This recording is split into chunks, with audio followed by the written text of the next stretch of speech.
Sud Radio, édition spéciale. On vous souhaite la bienvenue. On est ensemble avec Philippe David jusqu'à 21h, 0826 300 300 avec nos invités ce soir autour de cette table pour nous accompagner. Arnaud Benediti qui est avec nous, professeur à la Sorbonne, rédacteur en chef de la revue politique et parlementaire. Merci d'avoir accepté notre invitation. Luc Gras sera avec nous dans quelques instants, politologue, et on a gardé Samuel Botton, expert en com et de Step Conseil. Merci en tout cas d'être là. Et on va revenir sur cette déclaration de Yael Braun-Pivet que vous n'avez peut-être pas eu l'occasion d'entendre. Nombre de votants 573, nombre de suffrages exprimés 558, majorité absolue des suffrages exprimés 280, pour l'approbation 194, contre 364. L'Assemblée nationale n'a pas approuvé la déclaration de politique générale. Conformément à l'article 50 de la Constitution, le Premier ministre doit remettre au président de la République la démission du gouvernement. La séance est levée. Vous pouvez nous appeler pour commenter au 0826 300 300 et déjà les réactions pleuvent après la chute de François Bayrou, Albin Texera. Exactement, on va commencer à gauche de l'hémicycle avec Jean-Luc Mélenchon de la France Insoumise qui parle d'une victoire et de soulagement populaire et demande à Emmanuel Macron de partir. Du côté des écologistes, Marine Tondelier réclame un Premier ministre issu du nouveau Front populaire. Nous sommes prêts, dit-elle, tandis que le communiste Fabien Roussel salue une bouffée d'air frais pour les Français. Du côté du PS et des socialistes, Boris Vallaud juge le moment triste et grave. Et l'écologiste Cyrielle Châtelain appelle à en finir avec le 49-3. On va passer du côté de la droite, où Marine Le Pen estime qu'une nouvelle dissolution est une obligation. Jordan Bardella appelle, lui, sur les réseaux sociaux, à parler désormais d'avenir. Du côté des Républicains, aucune réaction pour le moment. Et pour cause, leur camp est divisé. 27 députés ont voté la confiance, 13 s'y sont opposés et 9 se sont abstenus. Il n'y a donc aucune réaction. Enfin, du côté de la majorité, Gabriel Attal appelle à bâtir un accord d'intérêt général entre forces républicaines avec la nomination d'un négociateur. Et puis pour terminer, l'Élysée a aussi bien sûr communiqué, puisque tous les regards maintenant sont tournés vers le chef de l'État. On nous informe que Emmanuel Macron a pris acte de la démission de François Bayrou. Son successeur sera nommé dans les prochains jours. Merci beaucoup, Albin Texera. Vous reviendrez tout à l'heure avec quelques informations. Avant de prendre Sacha Ollier qui est avec nous en direct, Arnaud Benedetti, qu'est-ce qu'on peut dire de... Alors c'était très attendu, hein, il y avait quand même un trou de souris pour que ça passe. Est-ce que ça veut dire que là, le temps est un peu suspendu ou ça va s'accélérer très vite ? Vous l'avez dit, c'est sans surprise. De toute façon, le problème fondamental de cette Assemblée, on l'a répété 1000 fois, c'est que il y a un sujet qui est d'ordre systémique. Vous avez des oppositions qui, quoi qu'il arrive, sont majoritaires. Vous prenez l'Assemblée par n'importe quel bout, les oppositions sont majoritaires. C'est la première fois sous la Ve République que nous avons depuis 2024 des gouvernements, des coalitions gouvernementales qui sont, elles, arithmétiquement minoritaires. Donc déjà, vous avez un problème structurel. Ce qui est peut-être, disons, un peu plus surprenant dans ce qui s'est passé cet après-midi, c'est que manifestement, il y a eu une déperdition de voix, y compris dans ce que l'on appelle le bloc central. Puisqu'on voit quand même, et c'est, je crois, peut-être l'élément le plus important sur lequel il faut insister, c'est que la moitié du groupe parlementaire LR n'a pas voté la confiance. Entre ceux qui se sont abstenus, ceux qui ont voté contre, ça veut dire que finalement... 22 contre 27. Eh oui, donc ça veut dire que les consignes qui avaient été données par le président de LR, Retailleau, n'ont pas quand même été suivies par au moins presque 50% des parlementaires, énorme, hein, ce qui est quand même considérable, et donc ce qui pose un problème pour l'avenir. Quand même, déjà, parce que quid des LR dans une future coalition gouvernementale à partir du moment où ce vote montre qu'il y a quand même des interrogations chez les parlementaires LR. Je crois que c'est un sujet. Et manifestement également dans le bloc macroniste, il y a eu de la déperdition, des abstentions également. Donc si vous voulez, on devrait avoir à peu près 210 ou 215, j'ai plus les chiffres exacts, de parlementaires qui auraient dû voter cette confiance. Il y a au moins une vingtaine de parlementaires, plus d'une vingtaine de parlementaires qui ne l'ont pas voté.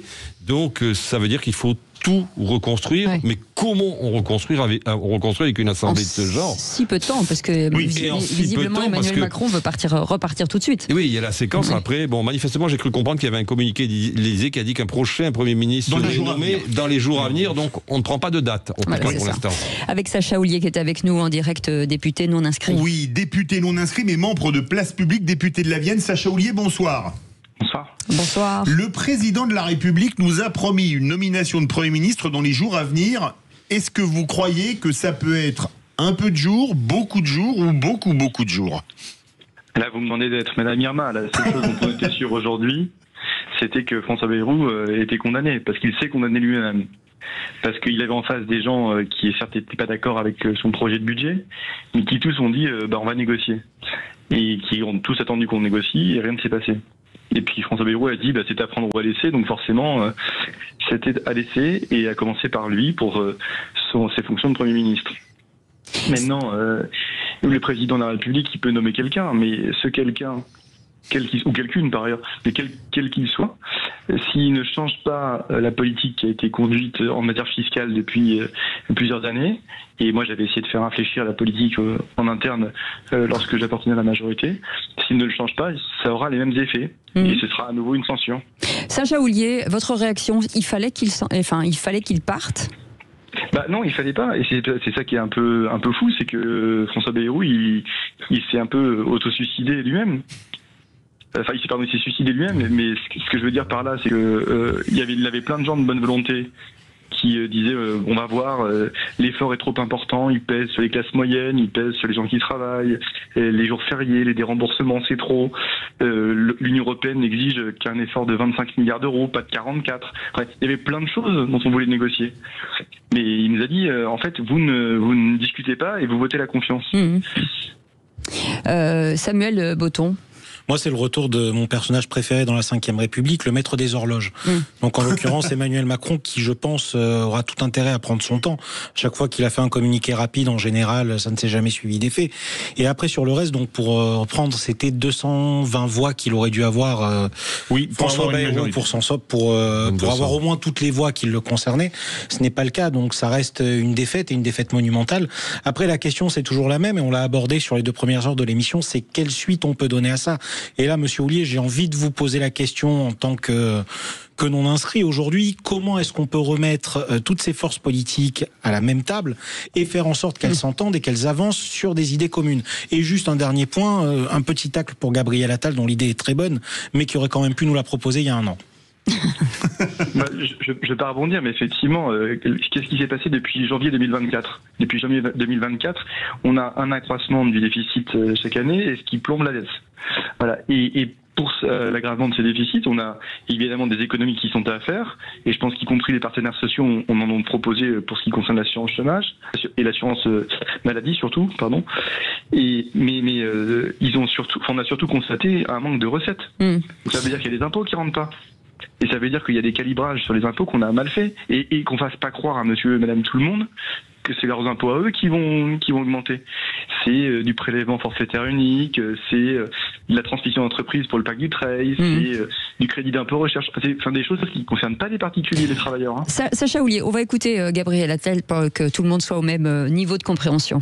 Il faut tout refonder. Une nouvelle fois, notre pays plonge dans l'instabilité et l'incertitude au pire moment. Pour sortir de la crise, essayer de retrouver de la stabilité pour le pays d'ici à l'élection présidentielle, je fais une proposition. Le président de la République devrait désigner un négociateur qui mettrait autour de la même table les chefs de partis politiques pour regarder ce qui nous rassemble et quel socle minimal de budget pourrait nous convenir à tous. Et à ce moment-là, ensuite, un Premier ministre serait nommé avec un gouvernement pour garantir que ce budget puisse être adopté. Arnaud Benedetti, est-ce la pire instabilité de la Ve République qu'on est en train de vivre ?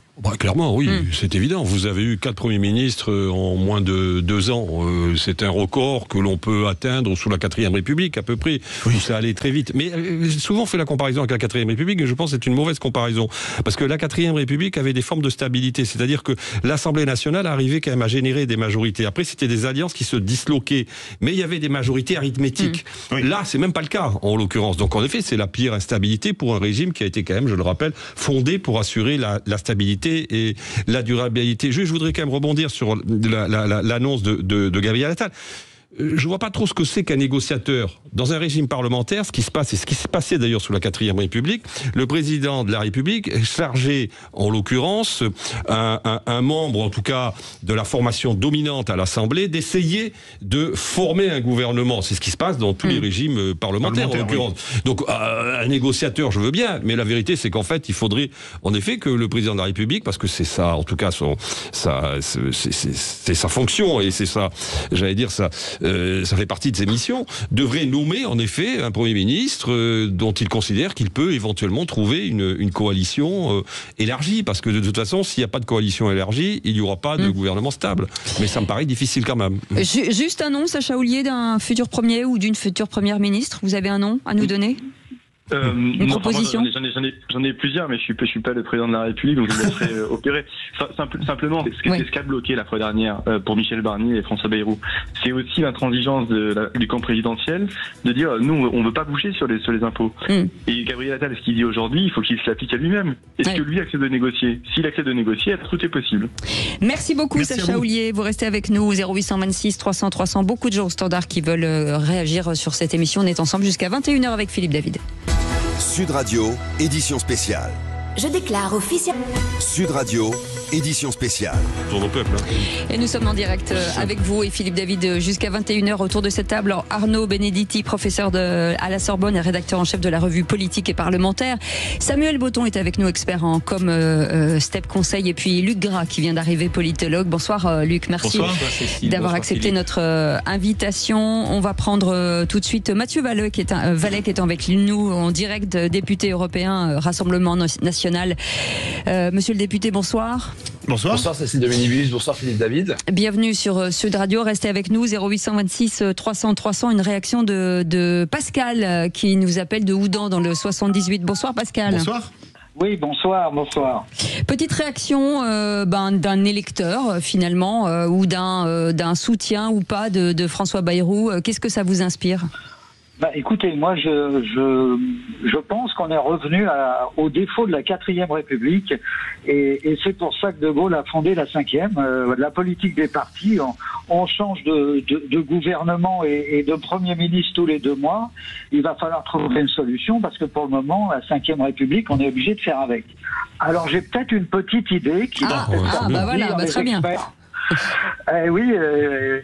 Pourquoi ne pas demander aux 364 députés qui ont voté contre de désigner ou d'élire un Premier ministre à la proportionnelle, c'est-à-dire celui qui a recueilli le plus grand nombre de voix devient Premier ministre, et puis on demande à la population, au bout de X semaines ou X mois, de confirmer cette nomination par un référendum. On les laisse au moins le temps de travailler et de juger ensuite. Attendez, bougez pas, parce que Mathieu Vallet, restez avec... est-ce que ça peut être envisageable ? Est-ce que ça pourrait être imaginable ? On va demander à nos...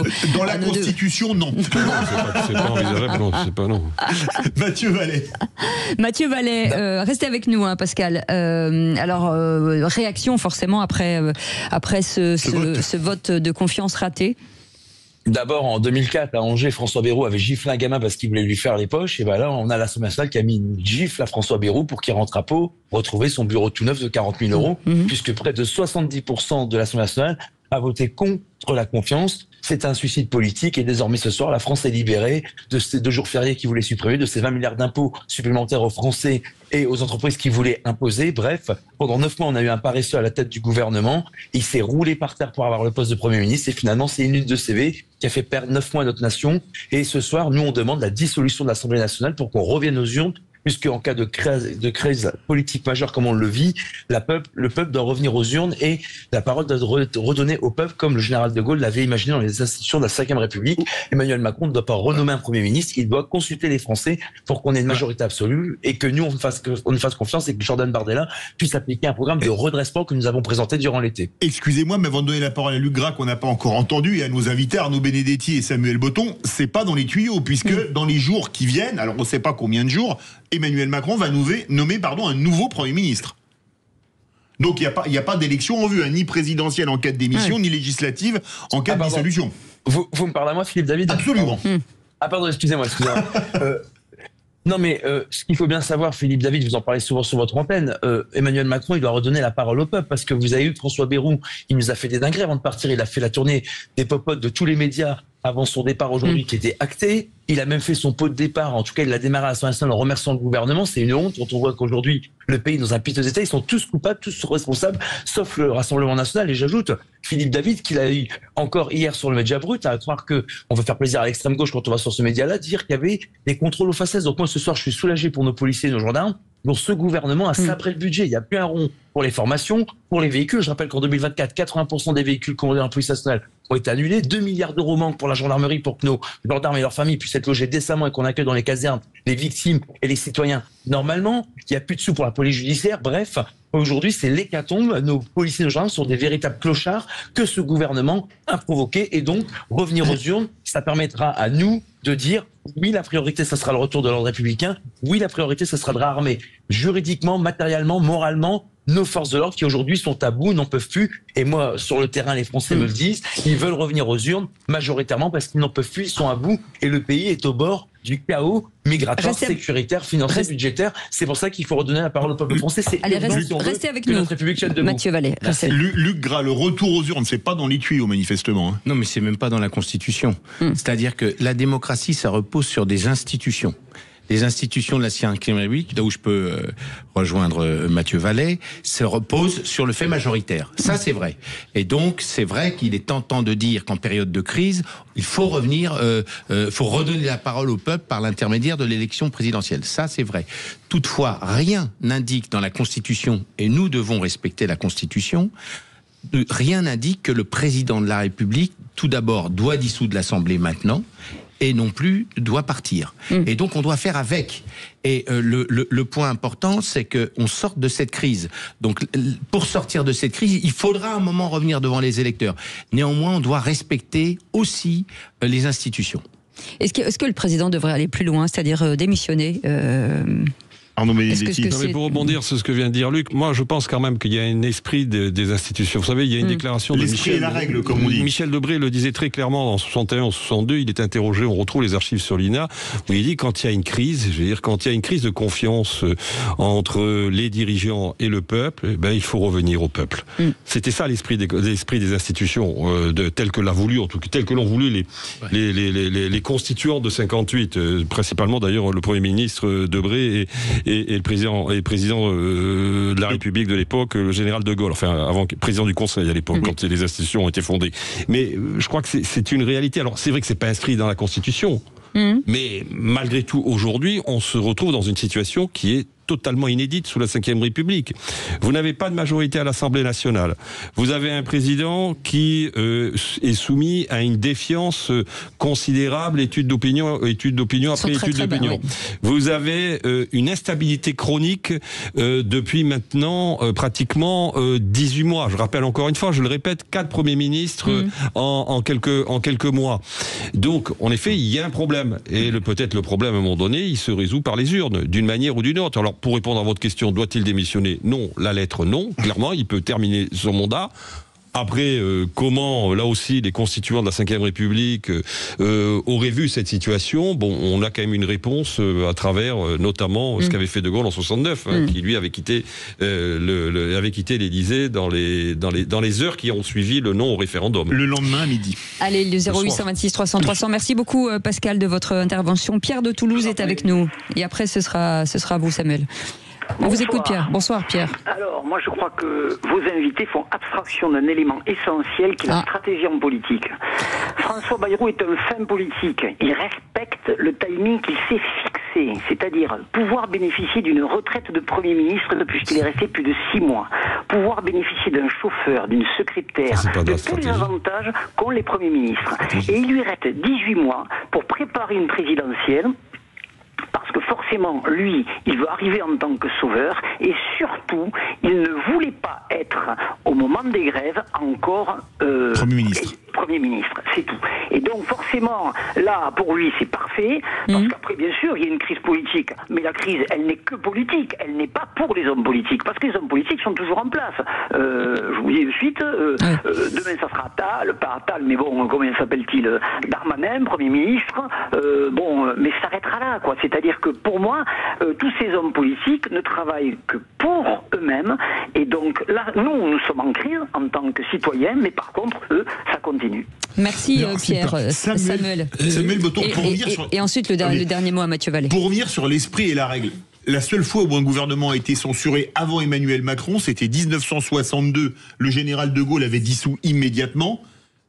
Là, on a quand même eu une motion de censure et l'équivalent d'une motion de censure. Il avait procédé à un référendum. Et il avait proposé un référendum avant, exactement, plus dissolution. Et là, le 49-1 qui est l'équivalent d'une censure, comment Emmanuel Macron peut-il ne pas tirer des conséquences de ça selon l'esprit et non selon la règle ? Alors, je suis en total désaccord avec le dernier auditeur, mais il a au moins dit une chose intéressante, c'est la question de la stratégie politique et des politiques. Aujourd'hui, Emmanuel Macron, il est dos au mur, il est dans son dernier mandat, il ne pourra pas se représenter, et j'imagine mal l'homme partir sur un tel échec par une démission. Maintenant, sur la question d'une dissolution potentielle, comme je l'ai dit, rien ne nous garantit une majorité par la suite, et en fait, c'est un peu le serpent qui se mord la queue. Si vous n'êtes pas capable de travailler ensemble aujourd'hui, j'entends les partis républicains, qu'est-ce qui nous fait croire que vous serez capable de le faire demain si une majorité ne venait pas à émerger ? Je me projette un peu, mais si demain le Rassemblement national est appelé, ils seront censurés également. Si par contre il y a une dissolution et que le Rassemblement national venait à avoir une forme de majorité qui ne serait pas absolue, il serait aussi censuré de la même manière. Donc à un moment, il faut bosser. Mathieu Vallée, le mot de la fin. Pour vous, le nom, j'imagine. De ce premier ou cette prochaine première ministre devrait, en tout cas, vous devriez être consulté, c'est ça, hein ? Écoutez, nous, on a toujours été présents quand la République nous a convoqués. Maintenant, le casting et la revue des cadres nous intéressent peu. Nous, c'est la politique qui va être menée. Si c'est pour présenter les mêmes dingueries budgétaires, on terminera sur, finalement, un licenciement avec un bonnet d'âne pour le Premier ministre qui serait nouvellement nommé. Mais moi, je dis aux Françaises et aux Français, on a encore une espérance, on est le plus beau, le plus grand et le plus merveilleux pays du monde si on a des responsables politiques qui sont à la hauteur. Et je réponds à votre auditeur, nous, on ne pense pas à nous, on pense d'abord Français, Marine Le Pen qui est frappée temporairement d'une inéligibilité, ils ont cru qu'ils allaient pouvoir la mettre à terre et la mettre condamnée à genoux. Par la justice, monsieur Vallée. Oui, enfin, les présumées innocentes, puisqu'on a eu en plus ces dates. Ce que vous avez fait appel en pleine élection municipale d'ailleurs, hein, donc on voit que le timing est encore bien choisi, mais enfin, on est habitué. Et donc, je dis simplement que les Françaises et les Français peuvent nous faire confiance.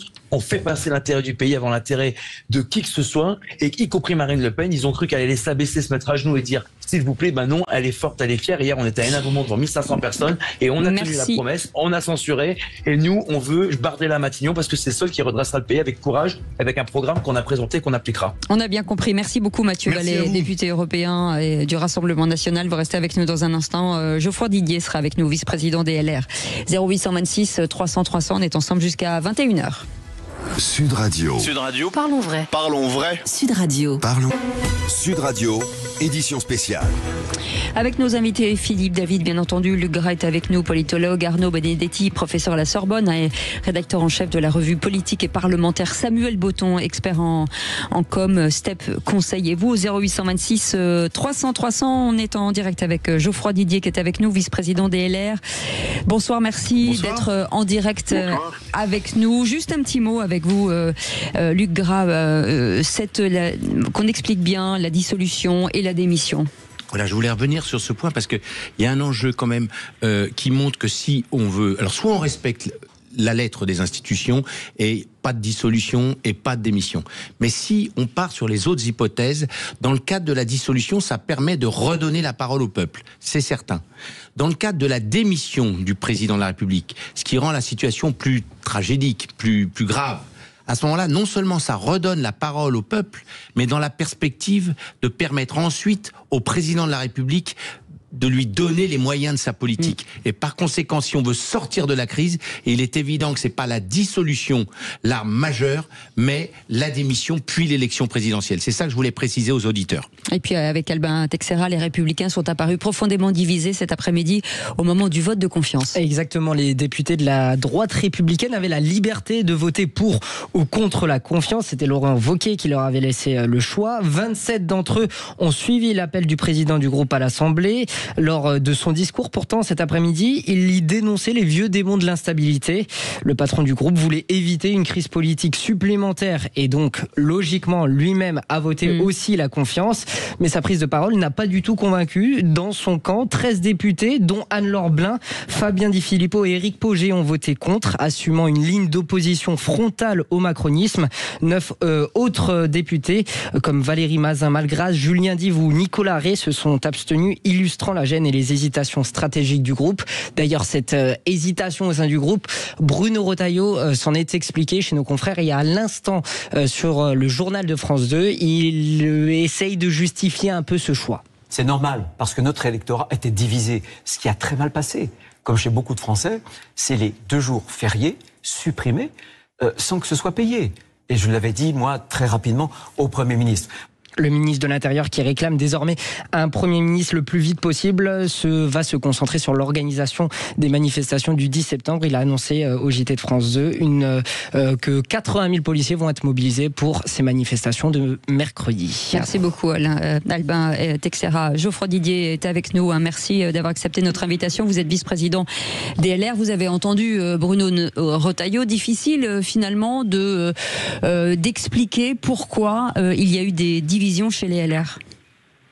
Non, ce n'est pas si difficile, et d'ailleurs nous y attendions, et ce pour une raison simple. C'est que si Laurent Wauquiez, comme président du groupe LR à l'Assemblée nationale, avait dit que lui-même il voterait pour la confiance, parce que nous voulions privilégier la stabilité des institutions, nous savions pertinemment que dans certains territoires, je pense par exemple à des circonscriptions rurales, où des députés LR sont menacés par le Rassemblement national, il était impossible de voter pour.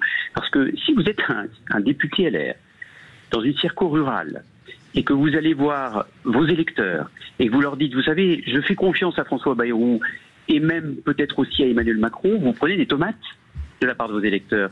Donc on est le reflet de son territoire et on doit s'adapter aux aspirations de son territoire. Donc je crois que c'est tout à fait logique que, vu la diversité des territoires qui sont représentés au sein du groupe LR à l'Assemblée nationale, il y en ait qui votaient pour, d'autres qui se sont abstenus et d'autres qui votaient contre. Mais il y a eu quand même une volonté de la part du président de groupe de privilégier la stabilité des institutions en votant non pas la confiance, parce qu'au fond on ne faisait pas confiance en François Bayrou, mais en privilégiant la stabilité. Ça veut dire que, pardon, je rebondis, ça veut dire que quand dans des moments comme celui-ci, vous ne pouvez pas, quoi qu'il arrive, faire bloc, tous ensemble. C'est difficile, c'est normal, et c'est presque sain.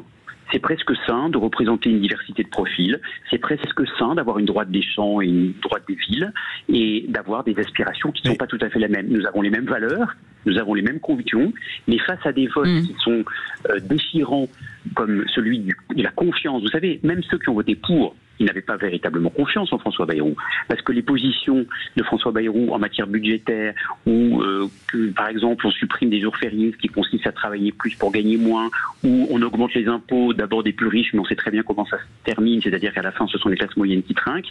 Tout cela ne suscitait pas l'enthousiasme de la part des Républicains dans leur ensemble. Certains ont voulu privilégier la stabilité institutionnelle, d'autres ont privilégié aussi leurs convictions personnelles, et on peut les comprendre. Arnaud Benedetti, on a l'impression de voir une césure entre républicains macrono-compatibles et républicains non macrono-compatibles avec ce vote, parce que 27 pour la confiance, 13 qui n'ont pas confiance et 9 qui s'abstiennent, c'est 60-40 à peu près, ou 58-42. Oui, je ne suis pas sûr que d'ailleurs, parmi les 27 qui ont voté la confiance, ils l'aient voté avec un très grand enthousiasme, en l'occurrence, mais ils l'ont voté par vraisemblablement esprit de responsabilité. Mais là où Geoffroy Didier a parfaitement raison, c'est que vous avez des situations locales dans les circonscriptions qui peuvent expliquer le vote d'un certain nombre de parlementaire. Un parlementaire rural qui a été élu contre un candidat du Rassemblement national va peut-être en effet ne pas accorder sa confiance à François Bayrou, parce qu'en plus ils anticipent les prochaines élections, éventuellement même une dissolution qui est quand même une des cartes et qui reste dans la main du président de la République. Donc évidemment tout cela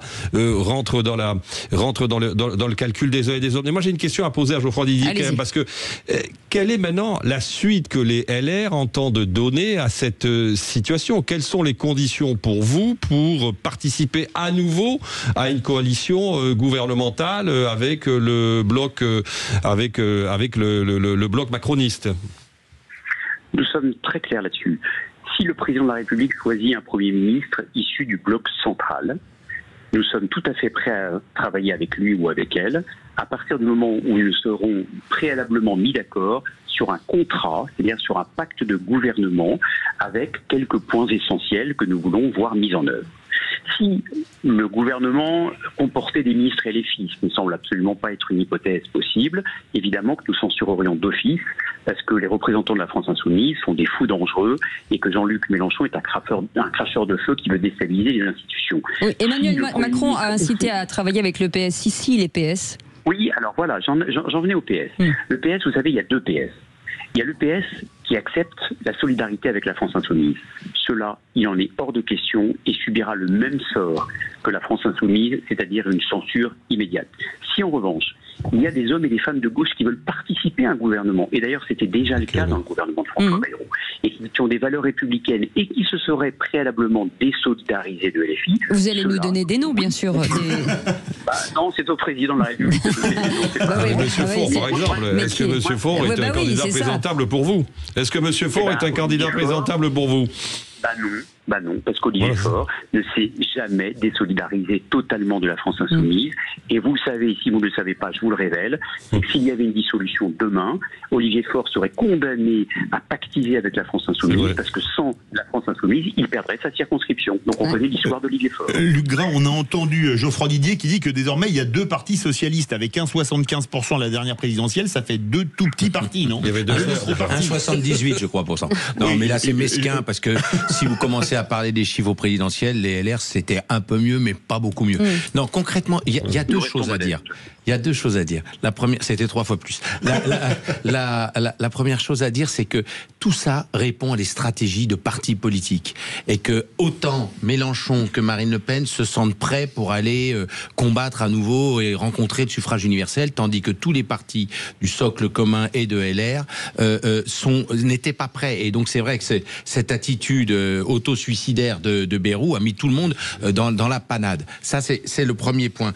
La deuxième question, c'est que de dire qu'on va soutenir quelqu'un qui serait issu du socle commun, c'est pas tellement la couleur politique qui compte, c'est le fond, le programme. Et moi, je poserais bien la question aux représentants de LR, puisqu'il faut faire des concessions, ce que n'a pas d'ailleurs fait Bayrou, puisqu'il faut faire des concessions. La fameuse question sociale, qui passe en l'occurrence par la question fiscale. Est-ce que LR pourrait envisager d'accepter un geste par rapport aux très gros revenus, sans parler de la taxe Zuckman, mais envoyer un signe que sur ce point-là, qui est pour l'instant une ligne rouge, il est prêt aussi à faire un bouger, comme on disait il y a quelques mois sur les plateaux. Est-ce que LR, c'est non, parce qu'à ce moment-là, il n'y aura pas possibilité d'élargir la majorité. Allez, on est...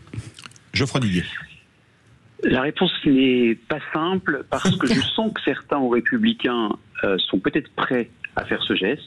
Moi, personnellement, j'y suis opposé.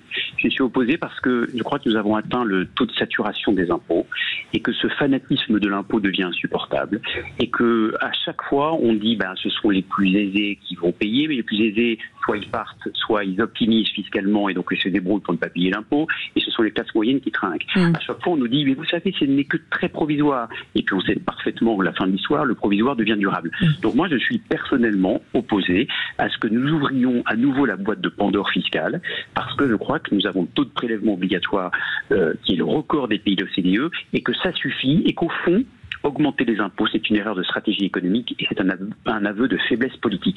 Donc je pense qu'il y a d'autres compromis, d'autres concessions, parce que bien sûr, par définition, un compromis, c'est le fruit de concessions, mais la concession fiscale, moi j'y suis fermement opposé. Allez, Samuel Botton. Oui, moi, juste une question. Il y a quelque chose qui m'étonne. Comment peut-on vouloir autant peser dans des discussions d'un prochain gouvernement quand on est uniquement la 5e force politique de l'Assemblée et qu'on compte moins de députés que le Parti Socialiste? En l'occurrence, vous en avez 54, je crois.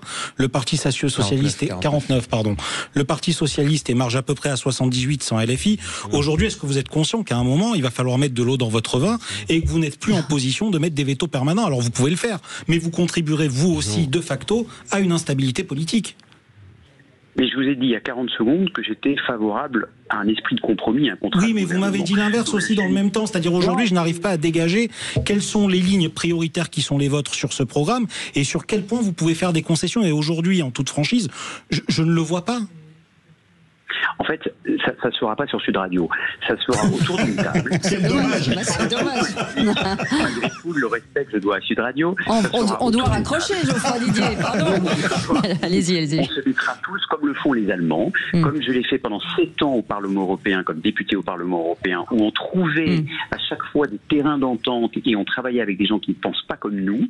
Je suis sûr qu'il y a des compromis possibles. Mais il faut qu'on regarde point par point. Mais ce que je veux vous dire quand même avec force, c'est que moi j'avance avec beaucoup d'humilité. Je sais pertinemment que les Républicains n'ont pas gagné les élections législatives l'année dernière, mais contrairement au Parti Socialiste, nous ne demandons pas à ce qu'il y ait un Premier ministre issu des Républicains. Alors qu'Olivier Faure, vous avez rappelé par exemple le score à la présidentielle du Parti Socialiste, eux ils veulent gouverner, ils veulent diriger et ils veulent faire aucune concession.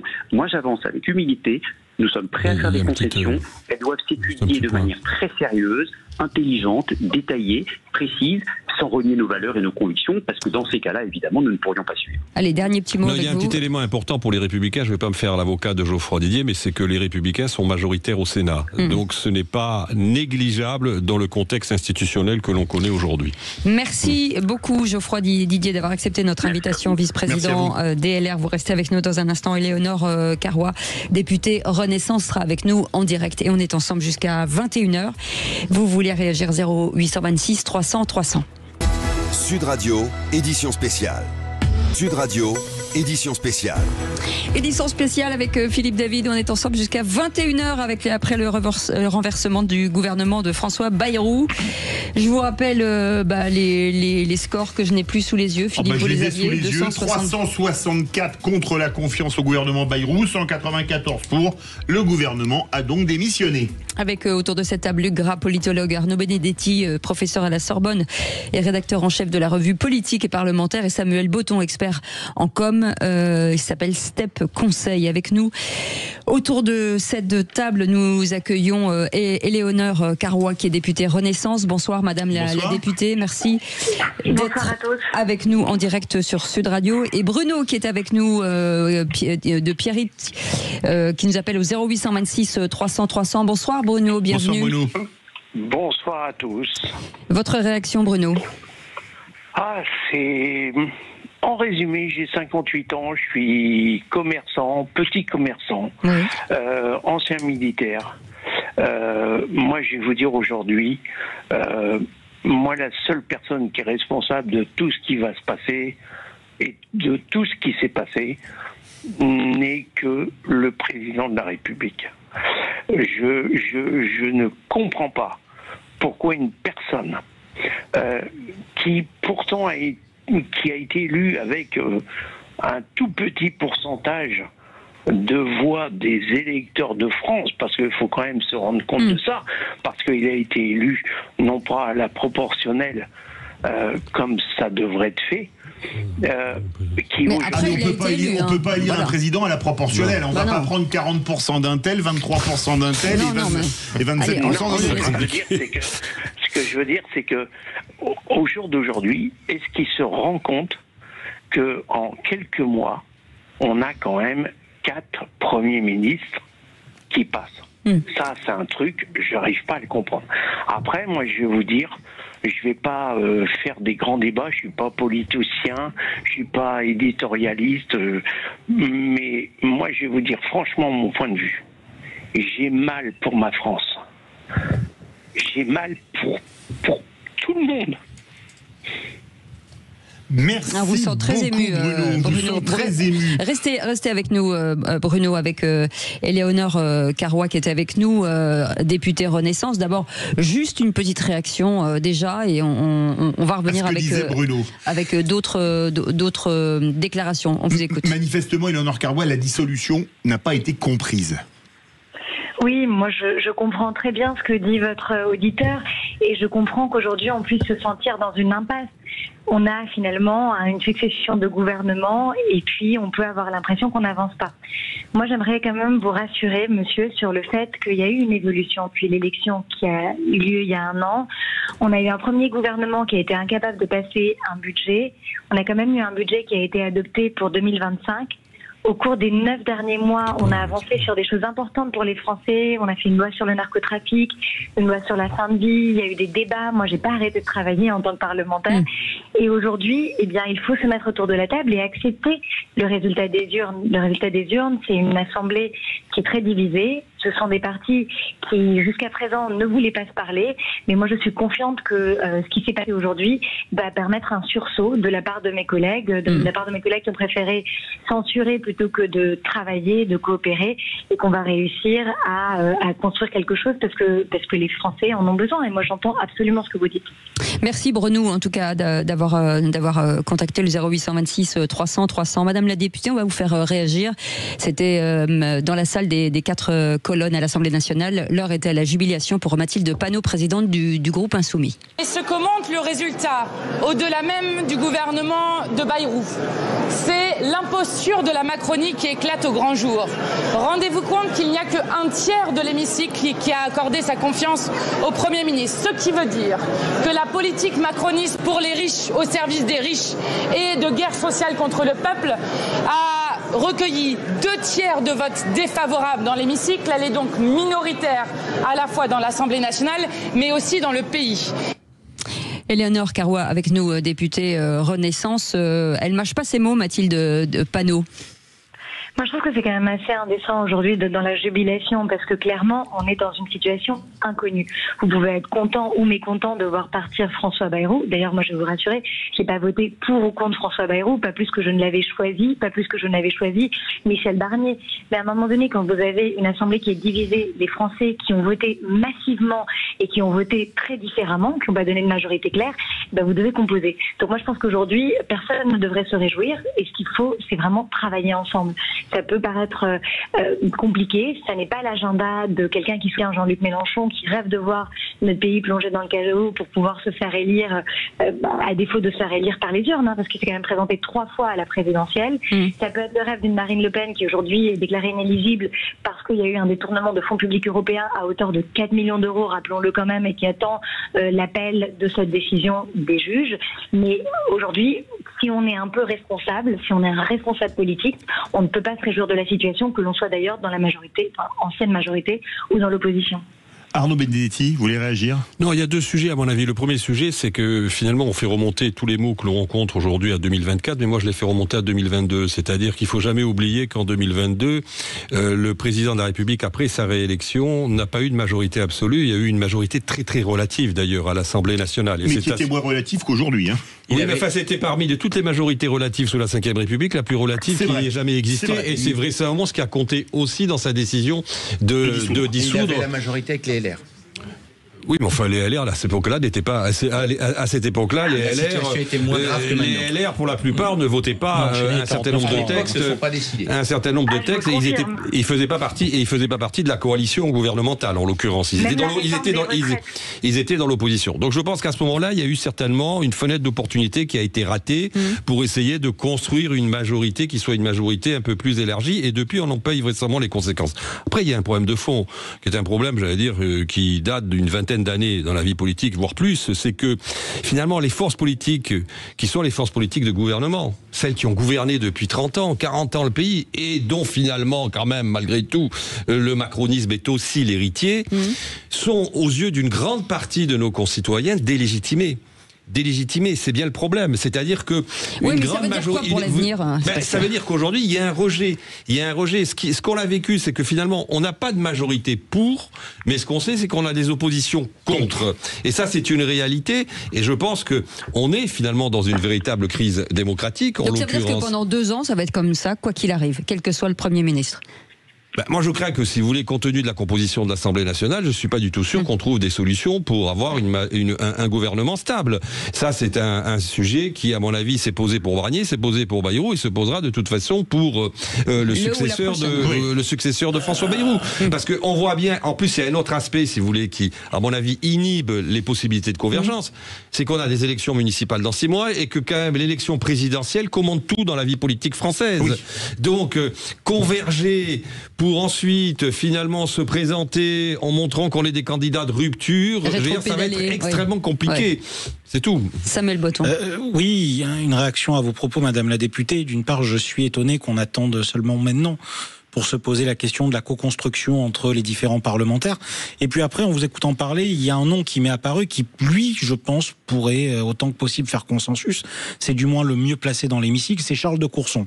Je pense à ça pourquoi ? Parce que qui est député Lyotte. Ouais. Je pense à ça pour la stature de l'homme, pour ses prises de position qui ont toujours été marquantes, pour son esprit d'indépendance aussi vis-à-vis des partis et la hauteur de vue qu'il pourrait avoir. J'imagine mal, même si on n'est plus à une surprise près, l'Assemblée censurer une personnalité comme ça. La question, c'est aujourd'hui, quel est le coup d'après ?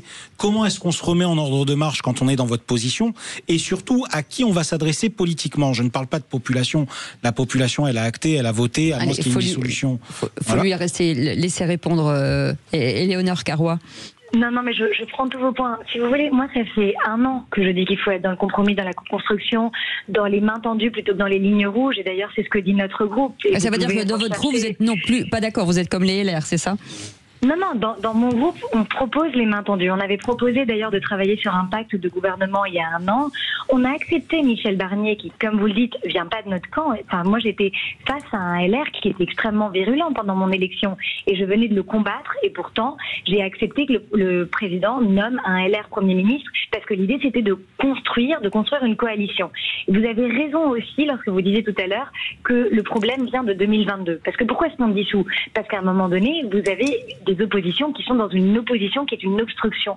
Quand vous avez les LR qui vous disent depuis toujours qu'il faut réduire la dépense publique, que vous avez la moitié de votre déficit qui est creusé par le système des retraites publiques et que lorsque vous proposez une réforme des retraites qui n'est pas non plus révolutionnaire, on va pas se mentir, on augmentait à 64 ans l'âge de départ légal à la retraite, on n'était pas en train de parler de 66 ou 67 ans comme dans d'autres pays européens, vous avez une bonne partie du groupe LR qui vote pas avec vous, et ben vous vous retrouvez dans une situation de fait, vous avez tout à fait raison, depuis 2022, il y avait une difficulté à créer une majorité, il y avait beaucoup de gens qui voulaient tout simplement que ça ne marche pas, parce que c'est plus simple de s'opposer, d'être dans l'obstruction, et maintenant il faut construire. Nous, de notre côté, on a fait notre part, on l'a faite avec Michel Barnier, on l'a faite avec François Bayrou, on la fera avec le prochain, parce que c'est ce qui est dans l'intérêt de notre pays. En même temps, vous n'avez pas beaucoup le choix, si je puis me permettre, Luc Gras. Non, mais moi je crois qu'avec tout le respect pour la fonction de président de la République, il y a un vrai problème de perception de la politique par le président de la République. Comme l'a dit Arnaud, 2022, il est mal élu et il n'en tire pas les enseignements. Il n'essaye pas déjà d'élargir sa majorité. Et puis ensuite, le budget 2025, Madame la députée, il passe par le 49.3. Donc c'est pas ce qu'il y a de plus de meilleur au niveau de la représentation démocratique. C'est une reconduction par 49.3. Ensuite, je continue. Il y a ensuite 2024, cette dissolution d'humeur est complètement significative que le président ne perçoit pas l'état d'esprit des Français, puisque chacun savait qu'il allait avoir un retour de bâton avec le Rassemblement national. Et ensuite, quand le 15 août, François Bayrou lui rend visite à Brégançon pour lui faire part de sa décision d'engager la responsabilité du gouvernement sur le 49.1. C'est quand même la première fois sous la Ve République, il a été présenté 41 fois par 22 premiers ministres. C'est la première fois que c'est un échec. Mais quel manque de perception. Alors je ne sais pas comment est entouré le président de la République, mais vous voyez, ça affaiblit la fonction présidentielle, Macron, la politique. Je suis obligée de vous laisser répondre, je n'ai pas le temps. Éléonore Carrois, je suis obligée de vous laisser répondre. Mais d'un mot, moi j'entends, et c'est facile de dire tout est de la faute du président de la République, et de dire c'est lui qui a fait ça, il n'aurait pas dû, il aurait dû avancer. Mais aujourd'hui, très concrètement, à l'Assemblée nationale, on aurait pu nous faire différemment. On aurait pu dire on vote pas pour ou contre François Bayrou. D'ailleurs, moi je vous le disais tout à l'heure, j'ai pas voté pour ou contre François Bayrou, mais vous pouviez prendre vraiment la responsabilité. Et les groupes d'opposition ont refusé de le faire. Et ça, on peut dire que c'est de la faute du président de la République, mais à un moment donné, c'est nous qui avons voté. Merci à vous. Merci Éléonore Carrois. Merci beaucoup Éléonore Carrois d'avoir accepté cette invitation, députée Renaissance. Merci à Geoffroy Didier, vice-président des LR. Merci à Mathieu Vallet, député européen RN. Merci Sacha Houlier, député non inscrit. Et vous, 0826 300 300. Merci Luc Gras, politologue. Merci Arnaud Benedetti, professeur à la Sorbonne et rédacteur en chef. Et rédacteur en chef de la revue politique et parlementaire. Et merci Samuel Botton, expert en com. Step Conseil. Merci à notre équipe formidable depuis 18h avec Aude, avec Justine, avec Albin, Maxime, Baptiste, Jean-Marie Bordry aussi et bien entendu Majid. Et on se retrouve demain à partir de 18h. Passez une très belle soirée. Mais tout de suite, Jacques Pessis, les clés d'une ville, reçoit Didier Von Colvelart. Allez, à demain, salut. Sud Radio. Sud Radio. Parlons vrai. Parlons vrai. Sud Radio. Parlons vrai.